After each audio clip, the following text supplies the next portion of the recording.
এবার আমি তোমার একটা জিনিসে আসছি দাদা, সেটা হচ্ছে যে ধুরন্ধরে একটা রিক্রিয়েটেড মিউজিকের ট্রিমেন্ডাস সাকসেস এসছে, ধুরন্ধর বা ধুরন্ধর 2 দুটোতেই।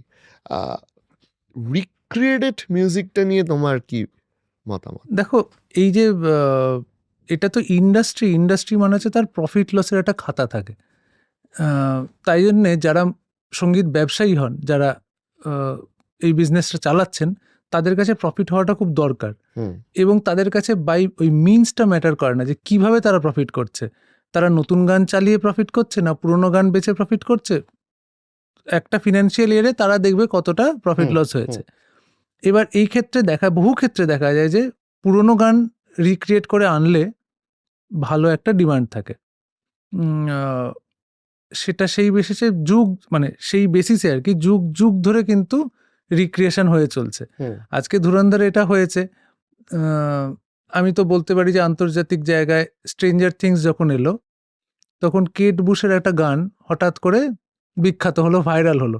কেট বুশ 80-র দশকের আর্টিস্ট, হঠাৎ তার কবর থেকে তাকে তুলে এনে তার সেই গান রানিং অফ দ্য হিল বোধহয় গানটার নাম, সেটা আর কি সবাই শুনছে আন্তর্জাতিক মার্কেটে। এবার এগুলো হয়েই থাকে এবং আমরা জানি না যে এই যে একটা গানের মহাসমুদ্র, সব গান ঘুমিয়ে আছে, কবে কোন গান কবর থেকে উঠে আসবে আমরা জানি না। কিন্তু এগুলো আমাদের যতদিন সঙ্গীত ইন্ডাস্ট্রি থাকবে, যেখানে মানুষ গান বিক্রি করার চেষ্টা করছে আর কি, এটা তো থাকবেই। রিলস একটা বড় ফ্যাক্টর এখন। তুমি শুরুতেই বলছিলে যে রিলস মাথায় নিয়ে তুমি মিউজিক করো না, কিন্তু স্টিল তোমার মিউজিক বাঙালি রিলসে যথেষ্ট হিট। এরম কোনো রিলস দেখেছো যেটা দেখে তোমার মনে হয়েছে যে আরে ভাই, আমি তো এরমভাবে গানটাকে ভাবিনি? প্রচুর রিল এরকম দেখেছি যেটা আমি ভাবিনি।